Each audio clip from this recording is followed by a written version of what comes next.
자, 하나님의 복된 말씀 디모데전서 3장 1절로 7절의 말씀.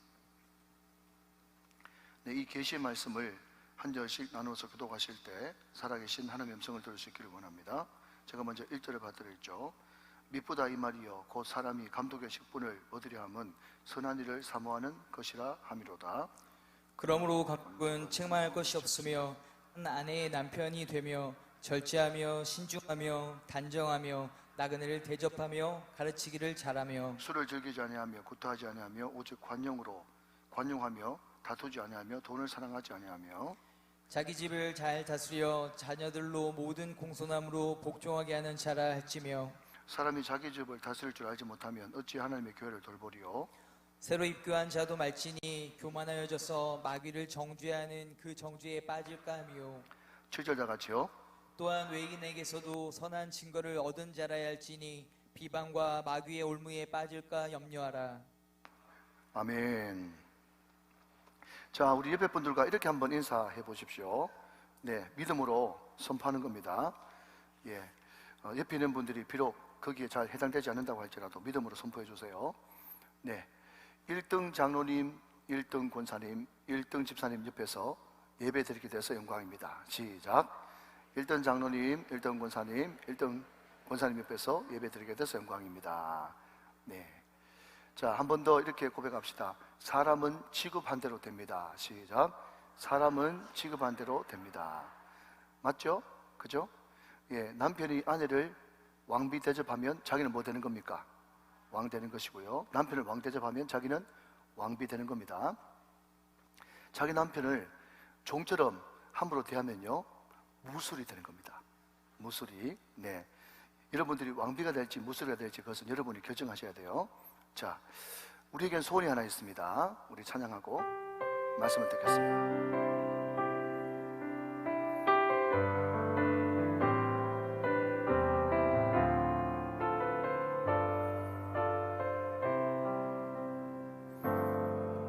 우리에겐 소원이 하나인데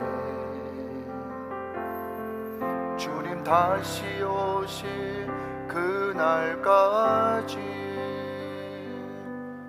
우리 가슴에 새긴 주의 십자가 사랑 나의 교회를 사랑케 하네. 주의 교회를 향한 우리 마음 희생과 포기와 가난과 고난 하물며 죽음조차 우릴 막을 수 없네. 우리 교회는 이 땅에 임하 교회를 교회되게 예배되게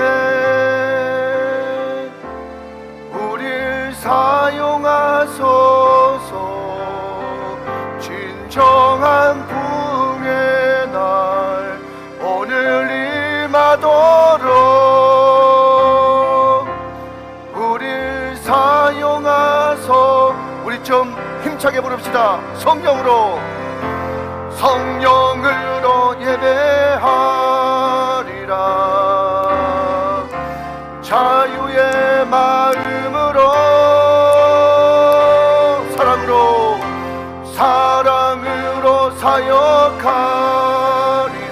교회는 나에게 교회는 생명이니 교회를 교회되게 예배되게 우릴 사용하소서. 진정한 부흥의 날 오늘 임하도록 우릴 사용하소서. 할렐루야. 지난번에도 한번 말씀드렸는데 우리 친한 목사님들 몇 분이 모여가지고 깊이 있게 솔직하게 자기를 오픈하고 또 교회에 부족한 부분을 서로 나누면서 고민을 나누는 참 좋은 그런 모임이 하나 있습니다. 지난 주간에 이렇게 같이 모였을 때는 주제가 금요기도에 어떻게 살릴 것인가, 그거였어요. 근데 참 그 고민을 먼저 하고 있는, 또 그 화두를 꺼낸 그 목사님이 어떻게 하든지 자기 교회 금요기도를 살고 싶어가지고 우리 한국에서 최고 잘하는 금요기도에 다 들어가봤다는 거예요. 그리고 우리 교회도 돌아봤답니다. 그런데 저한테 솔직하게 너무 친하니까 하는 말이, 보통 이제 별로 가깝지 않으면 그런 말을 잘 못하는데, 목사님, 우정교회 그 사이트에 들어가봐서 목사님 이제 설교하고 들어봐도 이제 뭐 찬양 똑같이 하고, 뭐 기도 합심기도 같이 하고, 뭐 설교 그런 이야기 보면, 그렇게 이야기하는 거 보면 그분도 설교에 자신이 있었던 모양이죠. 그러니까 설교도 뭐 다 똑같고, 그래서 별로 다른 것이 없는데 우리 교회는 금요기도에 아무리 모이라 그래도 50명, 100명을 안 넘어가는데 우정교회는 왜 그렇게 많이 나옵니까? 그래서 제가 미리 너무 친한 관계라고 미리 말씀드렸습니다. 제가 했던 말이 뭔가 하면은, 목사님, 설교까지만 보고 그 뒤에 우리 교회 찬양하는 거 못 보셨죠? 못 봤대. 그래서 제가 보여드렸어요. 나의 기쁨, 나의 소망 되시며 나의 생명이 되신 주, 그걸 막 보여드리면서 우리 교회는 찬양 이렇게 한다고. 그러니까 목사님 저 뛰네 저. 목사님 저 뛰네. 그러니까 처음부터 끝까지 다 안 보고는요, 다 모르는 거예요. 그냥 대충 보면 안 되고 자세히 봐야 되는 거예요. 여러분 보십시오. 찬양을요 명확하게 하고 가사에 깊이 빠져가지고 막 춤추면서 찬양하니까 부흥이 임하잖아요. 그러니까 여러분, 제가 또 반복합니다. 왜? 교육의 가장 핵심은 반복이니까요. 우리가 찬양 부를 때 어떻게 하면 은혜 받을 수 있을까 하면요, 가사를 또박 씹으면서 그렇게 찬양 부르면 은혜가 되어집니다. 대충 우리에겐 소원이 하나인, 무슨 체준입니까? 인생은, 그러니까 우리에겐 소원이 하나인데, 가사를 명확하게 또렷또렷하게 부르면요, 갈 길을 밝히 보이시니, 그렇게 또렷하게 찬양하면 은혜가 되는데, 그냥 대충 구렁이 담 넘어가듯이 넘어가 버리면요, 은혜가 하나도 안 돼. 오늘 큰 100만원짜리 가르쳐 드렸습니다.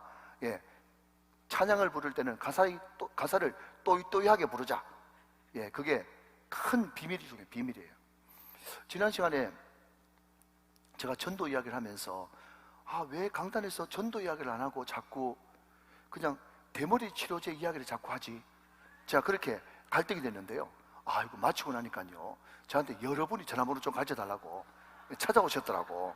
하나님의 뜻과 이유가 다 있었던 모양이에요.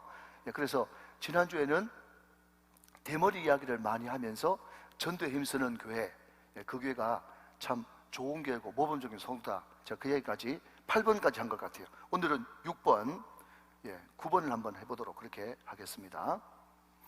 여러분, 제가 어떤 목사님의 설교를 들어보니까요, 여러분 혹시 저희 또래 분들은 다 아는데, 우리나라의 대표적인 유도 스타 김재엽이라고 아십니까? 김재엽. LA 올림픽에서는 은메달 따고 서울 올림픽에서는 금메달 따고, 유도의 영웅이죠. 그런데 그 목사님이 84년 미국 LA 올림픽 때 김재엽 선수가 금메달 유망주니까 인터뷰하는 것도 들어봤고, 88 올림픽을 앞두고 이제 경기 전에 인터뷰하는 것도 들어봤대요. 그런데 놀라운 차이를 발견했대요.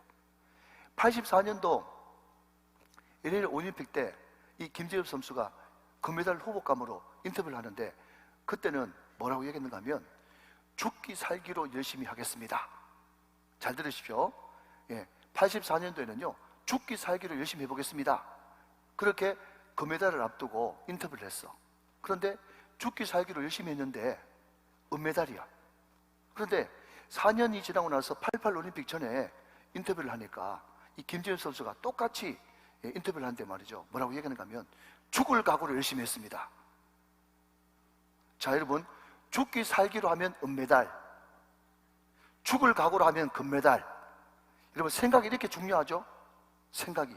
그러니까 여러분, 지금 우리가 중재직 세미나를 하고 있는데, 내가 정말 1등 장로 되겠습니다, 1등 집사 되겠습니다, 1등 권사 되겠습니다, 그런 각오로 말씀을 들으면요 금메달, 나는 꼭 1등이 중요합니까? 3등이라도 하겠습니다. 그러면요, 아무것도 못하는 거예요. 사랑하는 여러분, 중대적 세미나 들을 때 내가 꼭 1등 장로, 1등 권사, 1등 집사 되겠다는 그런 각오로 말씀을 들으시기를 주님의 이름으로 축원합니다. 2등, 3등은 생각하지 말고, 그러면 목사님도 무조건 1등주의인가 그런 쓸데없는 생각도 버리고, 내가 오늘 은혜 받겠다는 그런 각오로 승리하시기를 주님의 이름으로 축원합니다. 자, 9번 보니까요, 우리 우정교회 모범 성도는 어떤 성도냐 하니까 하나님께 드리기를 기뻐하는 성도입니다. 자, 다시 한번요. 하나님이 우리에게 소모품 3개를 주셨다 그랬어요. 소모품. 첫 번째는 뭐라고요? 돈. 두 번째는요, 시간. 세 번째는요, 권위, 권위, 권리, 뭐 권한, 뭐 명예 다 들어갈 수 있겠죠, 그죠? 그런데 인본주의자들은 돈, 시간, 권위 이것을 자기만을 위해서 쓰는 거예요. 그게 인본주의자예요. 왜 자기만을 위해서 씁니까? 그것은 나의 소유품이라고 생각하기 때문에 그래요.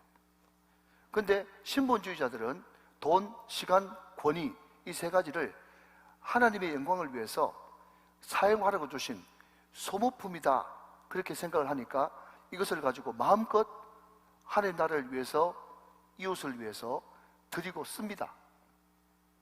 드리는 것을 여러분 예배라고 그러고 헌금이라고 그러고, 여러분 베푸는 것을 구제, 대접이라고 이야기하는 거예요. 모범 성도는 어떤 성도냐?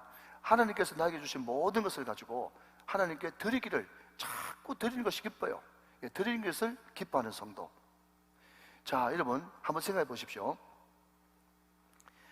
우리가 11조를 드리잖아요. 듣고 계시죠? 아, 목사님 오늘 오전부터 오후까지 계속 11조네. 잘 들어보세요. 믿음이 그 사람이 있느냐 없느냐 그 차이는 뭔가 하면요, 지금 11조를 드리지 않습니까? 11조를 드리면서 막 기뻐야 되는 거예요. 왜 11조를 드리면서 기뻐야 되는가 하면, 자, 여러분 저만 해도, 여러분 제가 교육전사 때, 처음 교육전사 때, 그때가 1992년 정도 됐어요. 그때 제가 교육전사 때 생활비를 얼마 받았는가 하면 25만 원 받았어요. 25만 원. 야, 호랑이 담배 먹던 시절 이야기죠. 그러니까 25만 원 제가 첫 사례비를 받았으니까 11조를 얼마 드렸겠어요? 저는 3만 원을 드렸습니다. 꼭 알아주시길 바라고, 저는 끝다리 똑같이 맞추고 그렇게 안 합니다. 3만 원을 드렸어요. 자, 여러분 지금은 제가요 헌금을 많이 드립니다. 제가 말씀을 안 드려요. 그러니까 전사 때, 강도사 때, 부목사 때, 담임목사 때 11조가 점점 늘어나는 것을 보면서 기쁜 게 정상이죠. 여보세요? 11조가 여러분 점점 많아지는 것이 기뻐야 정상 맞죠? 왜 기뻐야 됩니까? 하나님이 은혜를 더 많이 주셨구나, 더 많이 주셨구나. 이것을 드리기를 기뻐하면서, 아, 하나님 앞에 내가 옛날 10년 전, 20년 전 예수 처음 믿을 때는 요 정도밖에 못 드렸는데 지금은 이만큼이나 드릴 수 있다고? 할렐루야, 하나님이 축복하셨네. 그것을 여러분 감사할 수 있는 척도가 뭔가 하면요, 하나님 앞에 드리는 11조가 헌물이에요. 여러분 저는 이 예발을 참 좋아하는데 실제로 그런 일이 있었다고 하네요. 어떤 청년이 와가지고, 목사님 제가 하나님 앞에 어떤 서원을 하고 사업을 시작했으면 좋겠습니까? 그렇게 이야기했더니 이 목사님 하는 말이, 하나님 앞에 11조를 정확하게 구별해서 드리겠습니다. 하나님 제 사업을 축복하시면 11조를 정확하게 구별해서 드리겠습니다. 그렇게 서원하라 그랬더니 이 청년이 은혜 받아가지고 정말 하나님 앞에 정확한 11조를 드리겠습니다 기도하면서 사업을 시작했어. 제일 처음에는요 이 청년이 100불을 벌었어. 100불을 보니까 10불 11조를 드렸어. 하나님께서 축복하셔가지고 이제 한 달에 1000불의 수입이 생겼네. 100불을 드렸어. 근데 이게 웬일입니까? 자꾸 수입이 늘어나가지고 나중에는 10,000불, 100,000불 계속해서 100만 불 늘어나니까 11조가 너무 많아지는 거예요. 옛날에 10불 11조 드릴 때는 가벼운 마음으로 드렸는데 나중에 여러분 11조를 막 1억씩 드리려고 그러니까 막 마음에 부담이 되는 거예요. 그래서 목사님한테 찾아와가지고 이 청년이 그랬다는 건 아닙니까? 목사님, 옛날에 11조를 10불, 100불, 1000불 이렇게 할 때는 너무나 감사했는데 이게 11조가 막 10만 불, 100만 불 넘어가니까 너무 마음이 부담이 됩니다. 그 옛날에 하나님 앞에 사업 시작하기 전에 했던 그 서원 좀 취소할 수 없습니까? 그랬거든요. 그랬더니 목사님이 정확하게 대답해 줘서, 내가 목사가 돼가지고 11조 서원을 그냥 취소하는 것은 절대로 불가능하고, 내가 그 기도는 해줄 수 있어요. 무슨 기도요? 그랬더니, 하나님 11조 계산하는 것이 너무 어려우니 다시 옛날로 10불로 돌아가게 해주십시오. 그 기도는 내가 해줄 수 있다고. 그랬다고 하는 유명 말이지 않습니까? 여러분, 11조 계산하기 좋게 늘 한 달에 10만 원씩만 드릴래요? 아니면 하나님 앞에 은혜 감사하면서 한 달에 11조 1억 드릴래요? 시작. 그러니까 여러분, 내 11조가 옛날에는 10만 원 드렸는데 어느 순간 11조가 100만 원이 되고 1000만 원이 됐어. 그러면 그 드리기를 기뻐하는 그 사람은 드리기를 왜 기뻐할 수 있습니까? 하나님, 내가 10년 전에는 이 모양 이 꼴이었는데 지금은 이만큼 하나님께서 축복하셔가지고 이만큼 드릴 수 있게 되었군요. 그것이 감사의 척도가 된단 말이죠. 아멘이십니까? 여러분, 하나님께 드리기를 기뻐하는 복된 성도들 다 되시기를 주님의 이름으로 축원합니다. 이것이 하나님 앞에 당연한 마음가짐이 돼야 되는 거죠. 자, 두 번째, 대접 잘하는 겁니다. 여러분, 우리 교회는요, 대접을 꽤 많이 잘하는 그런 교회입니다. 지난번에 우리 교회에서 이제 그 지방선거 당선되신 분들 초청해가지고 감사예배 드렸잖아요. 우리 교회에서 로비에 쫙 깔아가지고 말이죠. 이분들은 그냥 교회에서 오라 그러니까 그냥 당선된 지 얼마 안 됐고 아직까지 취임도 안 했으니까 그냥 인사 사례하러 다녀야 되잖아요. 그러니까 그분들이 그냥 와가지고 밥 한 끼 먹고 그냥 목사님 설교 한 편 듣고 가는 줄 알았는데 보니까 포토존도 만들어져 있고 레드카펫이 쫙 깔려져 있고 또 꽃을 모든 사람들이 막 주면서 막 목사님이 축복기도를 막 해주고 그러니까요, 엄청 은혜를 많이 받은 거예요. 여러분, 제가 일부러 그 헤드 테이블에 누구하고 앉았는가 하면 교육감님하고 같이 앉았어요.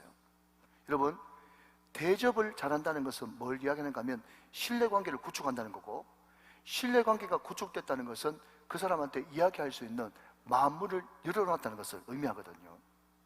그럼 제가 그 자리에 딱 앉으니까 그 교육감님이 말이죠, 저한테 명함을 주더라고요. 제가 하는 말이, 아이고 교육감님, 제가 명함을 안 가져왔는데 어쩌죠? 그랬더니요, 교육감님이 대접을 잘 받으니까 말이 벌써 싹 달라. 교육감님이 저한테 뭐라고 하는가 하면, 아이고 우정교회 애동열 목사님 모르시는 분이 누가 계실까요? 정답. 네. 네. 목사님 저 잘합니다. 목사님 잘합니다. 그렇게 이야기하길래, 교육감님, 우리 기독교계에서 걱정하는 바가 많습니다. 성인지 교육이라든지 차별금지법이라든지 이런 것들을 하지 마십시오. 그러면 우리 기독교인들이 10만 기독교인들이 다 교육감님 좋아해 줄 텐데 왜 그걸 그렇게 굳이 하세요? 하면서 이야기하니까, 아이고 목사님, 제가 원래 그런 거 안 했는데 그거 아닌데 하면서 자기 변명을 이렇게 하시더라고요. 제가 그 선거 공약집에 보면 그 9번에 앞으로 더 늘리겠다고 해놨잖아요. 제가 다 봤어요. 제가 이야기를 했거든요. 그랬더니 명심하겠다고 그러더라고. 여러분, 대접도 안 해주고 일방적으로 막 가가지고 만나달라고 그러고 여러분 데모하고 그러면요, 만나주겠어요? 그 사람도 기분 나쁘지. 그런데 대접을 잘 해놓으니까 기본적으로 신뢰관계가 구축되어지고 그렇게 이야기를 하니까 말귀를 알아듣잖아요. 여러분, 우리 교회가 대접 잘하는 교회가 될 수 있기를 주님의 이름으로 축원합니다. 여러분도 어떤 사람들 만나면 대접을 잘하면요, 그것이 다 여러분 다 돌고 돌아가지고 여러분에게 복이 되어지는 거예요. 저는 지난 교회 있을 때 그 교회는요, 시무 집사님, 권사님 정도 되면요, 늘 그 백에, 가방에 10만 원짜리 봉투, 20만 원짜리 봉투를 몇 개씩 넣어 다닙니다. 왜 넣어 다니는 줄 아세요? 소비사님들 길에서 만나면 대접하려고. 거기는 주일 낮 예배만 축도가 있고 나머지 모든 예배는 그냥 주여 삼창 부르고 각자 기도하고 돌아가거든요. 여러분, 제가 그 교회 부임해가지고 깜짝 놀랐던 것이 뭔가 하면 수요 예배 때 성교사님 와가지고 기도하는데 주여 삼창 부르는데 성도들 앞으로 우르르 막 나오는 거예요. 제가 무슨 이런 일이 다 했나 싶었는데요, 자기가 가지고 있던 그 봉투를 그냥 강단 위에 막 올려놓는 거예요. 그걸 다 모아가지고 그냥 성교사님한테 성교비로 드리는 거예요. 대접을 잘하는 교회, 야, 어떻게 저런 교회를 만들 수 있지 싶은데 말이죠. 여러분, 대접 잘하면 없어지는 것이 아니라 대접 잘하면 더 풍성해지는 것을 믿으시길 바랍니다. 대접 잘하는 교회 얼마나 좋습니까? 자, 11번 가정을 잘 돌보는 성도 그랬습니다. 이 사람이 모범 성도죠. 오늘 성경 본문 말씀에 봐도 12절 말씀에 뭐라고요? 집사들은 한 아내의 남편이 되어 자녀와 자기 집을 잘 다스리는 자가 될지니 그랬습니다. 그러면서 하는 말은 뭔가 하면 자기 집을 잘 돌보지 못하는 자가 어찌 교회를 돌볼 수 있으리요? 그것이 성경의 가르침이라는 거죠. 자, 그런데 여러분, 제가 늘 드리는 말씀이 뭐죠? 항상 성경은 옳게도 보고 거꾸로도 보고 그렇게 말씀해 드렸지 않습니까? 물론 교회 중직자가 되려고 그러면 가정을 잘 돌봐야 돼요. 잘 돌봐야 됩니다. 그리고 온 가족 식구들이 예수 믿는 그런 가정을 만들어야 돼요. 자, 그런데 말입니다. 그런데 저도 한참 동안 그 문제 때문에 시달렸고 오늘 이 자리에 앉아 계신 분들도 그 문제 때문에 고민하는 분이 계실 거예요. 오늘 장로님이고 권사님이고 집사님이신데 중직자인데 전도 못 하시는 분들 있죠. 전도 못 하시는 분들, 그분들의 사연이 다 있겠지만은 그분들 마음속에 많은 분들이 묶인 뭔가가 있어요. 묶인 뭔가가 뭐냐? 이 장로님은, 이 권사님은, 이 시무 집사님은요, 출신이 저처럼 안 믿는 가정 출신이야. 불신 가정 출신이야. 저만 해도 여러분 부모님께 복음 전하는데 30년 걸렸거든요. 30년. 이게 보통 문제가 넘는단 말이죠. 그러니까 전도를 열심히 하는 권사님들 중에서 남편 예수 안 믿고 교회 안 다니는 그런 권사님도 있습니다. 이분이 여러분 전도 대원으로 나오기까지 많은 갈등은 뭔가 하면 내 남편도 하나 구원 못 시키면서 내 부모도 하나 구원 못 시키면서 내가 무슨 전도할 낯짝이 있어가지고 전도 대원으로 나오겠어, 이런 사람들 많거든요. 여러분 절대로 거기에 묶이지 마십시오. 전도는 내가 열심히 해야 되는 것도 있지만 하나님께서 그 영혼을 만져주시고 마음을 열어주셔야 전도할 수 있는 것입니다. 그러니까 내 가정, 내 남편, 내 아내, 우리 아버지, 우리 엄마 전도 못했다고 할지라도 절대로 부모도 전도 못하는 게 그런 사단의 잠수에 넘어가지 말고 여러분 하나님 앞에 맡기고 열심히 내가 다른 사람 전도하다 보면 하나님께서 황금률 뭐죠? 네가 대접받고 싶으면 네가 먼저 남을 대접하라, 그 이야기죠. 제가 금요일날 이런 이야기 했습니다. 우리 교사들에게 여러분 자녀도 제대로 교육 못 시키면서 내가 어떻게 교사한다고 그런 마음 먹지 말고 여러분이 정말 성심과 진심으로 남의 자녀들 열심히 가르치면 여러분 자녀가 서울 갔을 때, 여러분 자녀가 외국 갔을 때, 여러분 자녀가 타지방에 갔을 때 하나님께서 잘 돌봐주는 그런 좋은 지인을 만나게 하셔서 다른 사람이 여러분 자녀를 돌봐주시는 줄로 믿으시기 바랍니다. 이게 황금률이잖아요. 베풀 때 베풀어 주시는 하나님의 은혜. 그러니까 오늘 이 자리에 계신 분 가운데 내가 중직이라고 할지라도 부모님 전도 못하고 우리 자녀들 제대로 믿지 않는데 내가 무슨 전도할까 그런 생각하지 말고 하나님 앞에 맡기고 부지런히 이웃들에게 가까이 있는 사람부터 전도할 길을 주신 줄로 믿고 전도하다 보면 또 가정이 주께로 돌아오는 역사가 일어날 줄로 믿습니다. 그러니까 이 두 가지를 다 같이 잘 병행하는 이 균형이 굉장히 중요하다, 그 말이에요. 여러분 가정 전도 못했다고 묶이지 마십시오. 예, 전도할 수 있는 사람부터, 준비된 사람부터 모시고 오십시오. 이것이 하나님의 뜻입니다. 자, 12번입니다. 하나님과 교회에 헌신된 마음으로 충성하는 성도 그랬습니다. 자, 하나님께서는 이 땅에 충성된 자를 살피신다. 자, 우리 책자 보시면서 시편 101편 6절 말씀 같이 한번 읽어볼까요? 시작. 내 눈이 이 땅에 충성된 자를 살펴 나와 함께 살게 하리니 완전한 길에 행하는 자가 나를 따르리로다 그랬습니다. 예, 충성된 자, 이것은 사람도 좋아하지만 하나님도 좋아하신다. 자, 13번 영적 리더에게 순종하고 복종하는 성도 그랬습니다. 네, 영적 리더 담임 목사의 말씀을 통해서 여러분 계속 신앙생활을 하기 때문에 절대로 여러분 마음속에 설교자와 특별히 담임 목사와 이제 척을 지거나 아니면 어려운 관계가 되어지면 설교가 귀에 안 들리면 그거는 신앙생활하면서 큰 재앙이고 저주받은 것입니다. 그러니까 영적 리더에게 기쁨으로 순종하고 복종하는 성도가 참으로 복된 성도고 모범적인 성도죠. 우리 장로님들이 제가 부임했을 때 목사님 우리 교회가 지금 많이 어려운데 교회 건축 이후에 목사님이 돈 문제, 이단 문제, 이성 문제, 이 세 가지만 걸리지 않으신다면 목사님이 어떤 목회를 하든지 최선을 다해서 밀어드리겠습니다. 밀어드리고 동의합니다. 그 기쁨으로 순종하는 그 순종이 있었기 때문에 우리 교회가 이렇게 빠르게 회복되어지고 또 좋은 소문이 날 수 있는 그런 교회가 된 것입니다. 여러분, 우리 교회는요, 정말 이게 하나님의 뜻이라 하면, 이게 하나님의 말씀이라 그러면 담임 목사부터 시작해서 우리 모든 장로님들이 아멘 하면서 순종하거든요. 그러니까 다른 교회는 무슨 그냥 당회를 하고 또 무슨 재직회를 하고 공동회를 통과시키고 회의를 하는 그 도중에 우리는 그냥 바로바로 순종하니까 스피드에서 다른 교회가 우리 교회를 못 따라오는 거예요. 아멘 하시기 바랍니다. 그러니까 우리 교회가 그만큼 파워가 있는 것이죠. 그래서 영적 리더에게 순종하고 복종하는 성도, 우리 교회가 꼭 되시기를 바랍니다. 자, 넘겨보시면요, 2강을 오늘 빠른 시간 안에 마치도록 그렇게 하겠습니다. 자, 우리 우정교회 비전이 울산복음화, 민족복음화, 세계복음화입니다. 자, 한번 따라 하실까요? 울산복음화, 민족복음화, 세계복음화. 예, 이게 큰 우리 교회 비전이에요.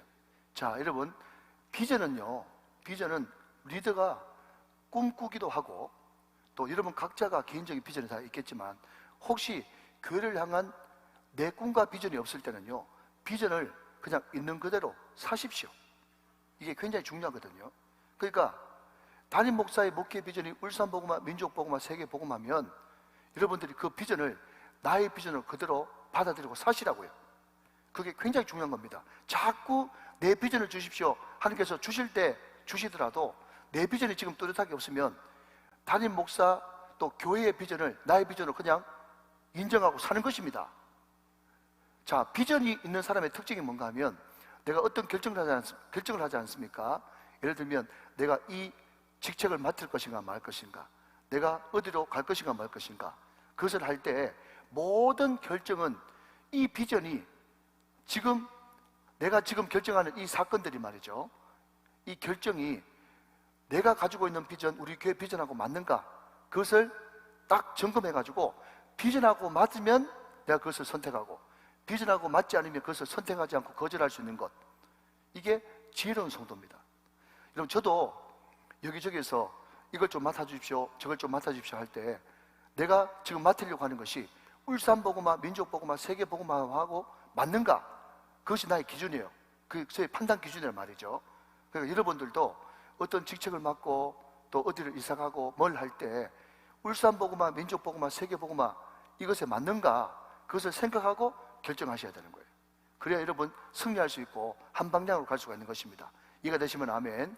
자, 우리 교회는 여기 보면 예배 공동체, 성경 공동체 쭉 되어 있는데, 자, 이것은 그대로 받아들이되, 자, 여러분 이제 이 이야기하고 이제 말씀을 정리해 볼게요. 제가 이 중재직 세미나를 하면서 이런 이야기를 들은 적이 있는 것 같습니다. 예수 믿는 사람은 무슨 힘으로 사는가? 기억나십니까? 예수 믿는 사람은 무슨 힘으로 사는가? 하나는 무슨 힘으로? 말씀의 힘으로. 또 하나는 무슨 힘으로? 성령의 힘으로 사는 거예요. 자, 다시 한번 여러분이 대답하시면 좋겠습니다. 예수 믿는 사람은 무슨 힘으로 사는가? 첫 번째는 뭐라고요? 말씀의 힘으로 살고, 두 번째는요, 성령의 힘으로 삽니다. 말씀의 힘은 뭔가 하면요, 이미 말씀이 우리의 결론이에요. 결론. 말씀을 딱 읽으면 예수 믿는 사람은 이게 결론이다, 말씀이 우리에게 결론인 거예요. 자, 여러분 저를 한번 보십시오. 자, 말씀 이미 결론 났습니다. 이미 예수 십자가로 승리했다고요. 자, 이것이 우리의 결론이고 목표인데, 그럼에도 불구하고 목표를 향해서 가려 그러면 과정이 있어야 되지 않겠습니까? 과정. 그 과정을 한순간 한순간, 한 과정 한 과정 이기고 승리해야 되는데, 그 승리의 힘은 뭐로 하는 겁니까? 성령의 힘으로 하는 거예요. 그러니까 성령은요, 엔진이에요. 성령은 과정입니다. 자, 여러분, 배가 있는데 엔진이 없으면요, 그냥 이 배가 어디로 갈지 무주공산이에요. 엔진이 있으면 목표를 향해서 가죠. 저는 그래서 성령이 뭐냐라고 물으신다면 성령은 엔진이다. 성령이 뭐냐고 물으시면 성령은 과정의 힘이다. 저는 그렇게 말씀드리고 싶은 거죠. 자, 그러면 이제 다시 한번 정리해 봅니다. 우리 예수 믿는 사람에게 뚜렷한 목표, 사명, 미션, 이게 뭐냐면요, 이미 결론 났어요. 우리는 반드시 이 사명을 예수 믿으면 감당해야 됩니다. 자, 첫 번째 사명이 뭔가 하면요, 한번 따라 합시다. 사랑하라. 자, 이게 우리한테 주어진 반드시 실천해야 될 사명이에요. 목표란 말이죠. 사랑하라. 자, 두 번째는 뭐냐? 제자 삼으라. 시작. 제자 삼으라. 사랑하라, 제자 삼으라. 이것은 딱 양기둥으로 박혀 있어요. 자, 10계명을 한마디로 요약하면 뭐죠? 사랑하랍니다. 뭘 사랑해야 됩니까? 첫 번째, 하나님을 사랑하고, 두 번째, 내 이웃을 내 몸과 같이 사랑하라. 그러니까 사랑하라, 제자 삼으라, 양기둥인데, 그러면 어떻게 사랑해야 됩니까? 누구를 사랑해야 됩니까? 했더니 성경은요, 첫 번째 하나님 사랑해라, 이웃 사랑해라. 이게 두 가지 결론이죠. 또 제자 삼는 것은요, 제자 삼는 것은 어떻게 제자 삼습니까? 마태복음 28장 19절 20절, 너희는 가서 모든 민족으로 제자를 삼아 아버지와 아들과 성령의 이름으로 세례를 베풀고 내가 너에게 분부한 모든 것을 가르쳐 지키게 하라. 볼지어다 내가 세상 끝날까지 너희와 함께한다. 이게 주님의 지상명령, 대명령이죠. 그죠? 여러분, 제자 삼는 것을 어떻게 합니까? 라고 했을 때 복음 전도 양육 훈련, 이게 말씀의 결론이죠. 자, 다시 한 번 더 해봅니다. 사랑하라. 누구를 사랑할까요? 시작. 하나님 사랑, 이웃 사랑. 제자 삼으라. 어떻게 제자 삼을까요? 복음 전도 양육 훈련. 자, 한 번 더요.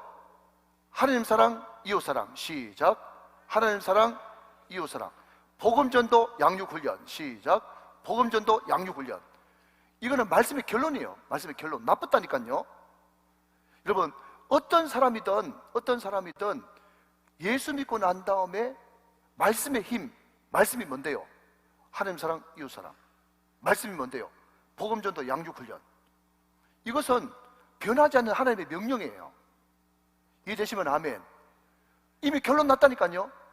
그러면 사랑하라, 제자 삼으라, 하나님 사랑, 이웃 사랑, 복음 전도 양육 훈련, 이건 딱 결론 났는데, 그러면 이 사랑하라, 제자 삼으라 라고 하는 이 목표를 향해서 구체적으로 우리가 성령의 힘으로 어떻게 과정을 거칠 것인가 라고 했을 때, 저는 사도행전을 여러분에게 전해드리고 싶은 거죠. 사도행전이 무슨 행전이기 때문에? 기도행전, 성령행전이기 때문에. 자, 이제 오늘 큰 말씀을 다 끝났고요. 자, 성경 사도행전 한번 펴보십니다. 자, 쭉 펴보면서, 쭉 펴서 보시면서, 저와 같이 보시면서, 그러면 구체적으로 어떻게 성령의 힘으로 사랑하라, 제자 삼으라, 이 목표를 이루어낼 수 있는가, 제가 한번 살펴보도록 합니다. 사도행전 2장 봅니다. 1절부터 4절까지. 자, 여러분 정확하게 제가 4시에 마칩니다. 집중해서 보십니다. 사도행전 2장 1절부터 4절까지. 오순절날에 이미 이름에 그들이 다 같이 한 곳에 모였더니 호련히 하늘로부터 급하고 강한 바람 같은 소리가 있어 그들이 앉은 온 집에 가득하며. 자, 3절 4절 같이 한번 읽읍시다. 저와 같이 시작. 마치 불의 혀처럼 갈라지는 것들이 그들에게 보여 각 사람 위에 하나씩 임하여 있더니 그들이 다 성령의 충만함을 받고 성령의 말하게 하심을 따라 다른 언어들로 말하기를 시작했다. 그랬습니다. 자, 다시 한번요. 말씀은 사랑하라, 제자 삼으라. 누구 사랑할까요? 하나님 사랑, 이웃 사랑. 어떻게 제자 삼을까요? 복음 전도 양육 훈련. 이게 결론이에요. 그러면 여러분, 제가 지난 금요일 때 말씀드렸던 것 같이 사랑하라, 제자 삼으라. 그러면 말은 맞는데 구체적으로 뭔가가 없으니까 뜬구름 잡는 것 같잖아요. 예. 성경은 적용까지 말씀해 주고 있습니다. 그러면 어떻게 이 사랑하고 제자 삼는 것을 이룰 수 있을까요? 했더니 사도행전 2장에 보니까 성령 공동체가 그것을 할 수 있단 말이죠. 그래서 우리 교회가 끊임없이 사모하며 나가는 것은 성령 공동체다. 우리 교회는 성령을 사모하는 공동체다. 자, 한번 따라합시다. 성령 공동체. 시작. 성령 공동체. 성령 공동체. 우리 교회는 성령을 늘 사모하고 환영하고 모셔드리고 기뻐합니다. 할렐루야. 예, 성령 공동체. 자, 두 번째는요, 어떤 공동체냐? 사도행전 2장 마찬가지로, 예, 몇 절을 보시는가 하면 42절을 보십니다. 사도행전 2장 42절. 그들이 사도의 가르침을 받아 서로 교제하고 떡을 떼며 오로지 기도하기를 힘쓰니라 그랬습니다. 자, 몇 절을 보시는가 하면, 네, 44절부터 47절까지 봅니다. 자, 우리 같이 한번 읽어봐요. 사도행전 2장 44절로 47절 시작. 믿는 사람이 다 함께 있어 모든 물건을 서로 통용하고 또 재산과 소유를 팔아 각 사람의 필요를 따라 나누어 주며 날마다 마음을 같이하여 성전에 모이기를 힘쓰고 집에서 떡을 떼며 기쁨과 순전한 마음으로 음식을 먹고 하나님을 찬미하며 또 온 백성에게 칭송을 받으니 주께서 구원받는 사람을 날마다 더하게 하시니라. 사도행전 2장 42절부터 47절 말씀을 우리를 통해서 마음을 같이하여 집에 모여, 예, 서로 물건을 통용하고 한 가족처럼, 예, 하나 되는 공동체, 이것을 저는 가족 공동체라고 말씀드리고 싶어요. 예, 그래서 어떻게 하나님 사랑, 이웃 사랑, 복음 전도, 양육 훈련 이것을 이룰 수 있냐? 첫 번째는 성령 공동체가 됨으로 이룰 수 있다. 두 번째는 가족 공동체가 됨으로써 이룰 수 있다. 자, 첫 번째는 뭐라고요? 성령 공동체. 두 번째는요, 가족 공동체. 자, 3장으로 넘어갑니다. 3장에 보니까 베드로와 요한이 성전 미문에 있는 안전뱅이를 이렇게 세우는 그 장면이 나오죠. 은과 금은 내게 없거니와 곧 내게 있는 것 뭐죠? 나사렛 예수 이름으로 이리라 걸으라 했더니 걷기도 하고 뛰기도 하며 하나님을 찬미했다. 뭡니까? 기적 공동체. 기적 공동체. 자, 하나님이 여러분 가운데 베풀어 주신 기적을 가만히 입 다물고 있어야 됩니까? 자꾸 간증하고 나눠야 됩니까? 간증하고 나눠야 되죠. 그래야 목장이 풍성해지죠. 예, 그러니까 우리 교회가 하나님 사랑, 이웃 사랑, 복음 전도, 양육 훈련 이 목표를 이루기 위해서 과정이 필요한데, 과정은 뭐냐? 첫 번째는 성령으로 된다. 두 번째는 가족 공동체가 돼야 된다. 세 번째는 기적 공동체, 간증 공동체가 돼야 된다. 이해되시면 아멘. 예, 지금 계속 반복할 거니까 너무 신경 쓰지 마세요. 또 말씀드립니다. 자, 사도행전 4장으로 넘어가면요, 그러나 그럼에도 불구하고 초대교회는 성령의 역사가 강력하게 나타난 만큼 뭐가 많았어요? 핍박과 고난이 많았어요. 그런데 그 고난에 넘어졌습니까? 아니면 그 고난을 뚫고 승리했습니까? 뚫고 승리했죠. 반드시 부흥하는 교회는 고난이 있습니다. 그런데 반드시 부흥하는 교회는 고난에 넘어지는 교회가 아니라 고난을 뚫고 승리하는 교회예요. 자, 한번 따라합시다. 고난을 뚫고 승리하는 교회. 시작. 고난을 뚫고 승리하는 교회. 여러분, 교회란 단어를 다른 말로 바꾸면 공동체예요. 공동체. 예, 같은 말입니다. 성령 공동체라는 말 다른 말로 바꾸면 성령 충만한 교회, 이렇게 바꿀 수가 있는 거예요. 자, 이해되시면 아멘. 자, 5장 넘어갑니다. 사도행전 5장. 아나니아 삽비라 나왔습니다. 이 사람들의 특징은 뭡니까? 여러분, 헌금 드리다가 죽었습니다. 헌금 드리다가 사람 죽었대. 에이? 하면 다른 사람들이 다 시험 들어가지고 교회 한 명도 없을 줄 알았더니 아나니아 삽비라 사건, 그 사건이 일어나고 교회는 더 정직하고 순결한 공동체가 되었어요. 우리가 어떻게 하나님 사랑, 이웃 사랑, 복음 전도, 양육 훈련 그 목표를 이룰 수 있습니까? 순결하고 거룩한 공동체를 통해서 이룰 수 있습니다. 믿으시면 아멘. 사도행전 5장은 정직과 순결의 공동체, 정직하고 순결한 교회, 그것을 통해서 하나님의 뜻을 이루어 나가는 겁니다. 자, 사도행전 6장으로 넘어갔습니다. 자, 제자들이 더 많아졌어요. 헬라파, 히브리파 과부들이 막 구제할 문제 때문에 싸웁니다. 그때 베드로가 일어나서 고백하고 회개하죠. 내가 말씀 기도하는 것에 전무하지 않고 구제하는 것, 물론 그것이 중요하지만 여기에 신경 쓰느라고 내가 말씀과 기도에 전무하지 못했다. 성령과 지혜가 충만한 7지사 택해가지고 나는 말씀과 기도에만 전무하고 구제하는 일을 누구한테 맡긴다? 성령과 지혜가 충만한 7집사한테 맡기겠다. 뭐죠?